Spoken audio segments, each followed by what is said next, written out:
Ready. During the assignment, you excuse yourself for a bathroom break and witness an employee stealing money from another employee's locker. They know you saw them and they ask you not to tell. What's the conflict? What would you do about it and why? Okay.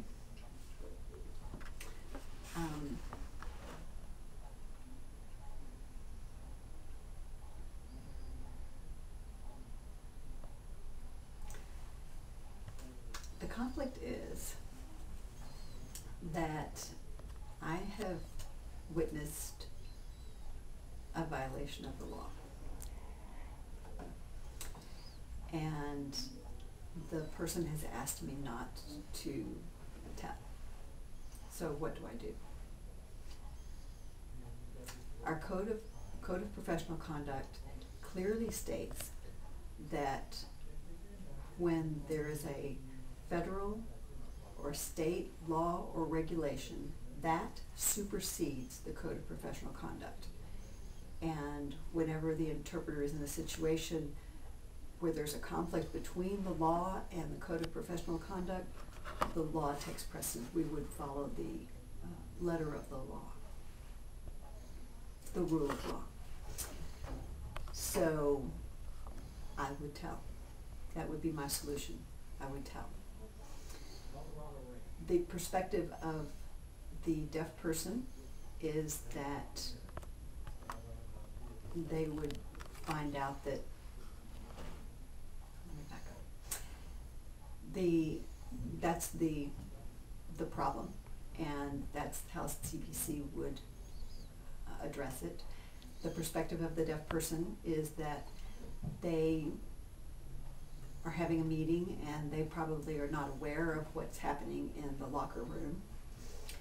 The perspective of the company that I'm working for is that they would appreciate knowing if any of their employees are stealing.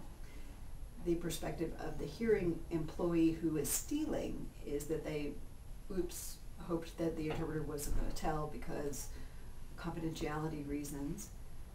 And my perspective is that it's a moral issue. It's not an interpreting issue at all. So the Code of Professional Conduct tells me that I obey the rule of law when that supersedes the Code of Professional Conduct. So I would tell. I would find whoever was in authority and I would let them know that that's what I saw. And they could take action, whatever they deemed was appropriate to do some more investigation. The short-term result of that would be that the deaf person would say, what's going on?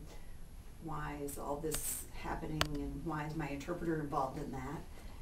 And might be a little bit confused.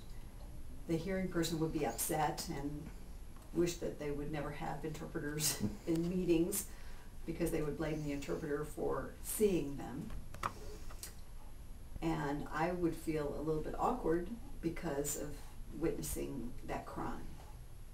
The long-term effect of that is that the deaf person would know that the interpreter is a citizen of the United States just like anybody else and follows the laws of the land just like anybody else. And the Interpreting Code of Professional Conduct does not supersede the law of the land. And the long-term effect for the hearing person who stole is to know that they can't get away with it no matter who sees them. If somebody sees them do that, then it doesn't matter if it's the interpreter or not, they got caught.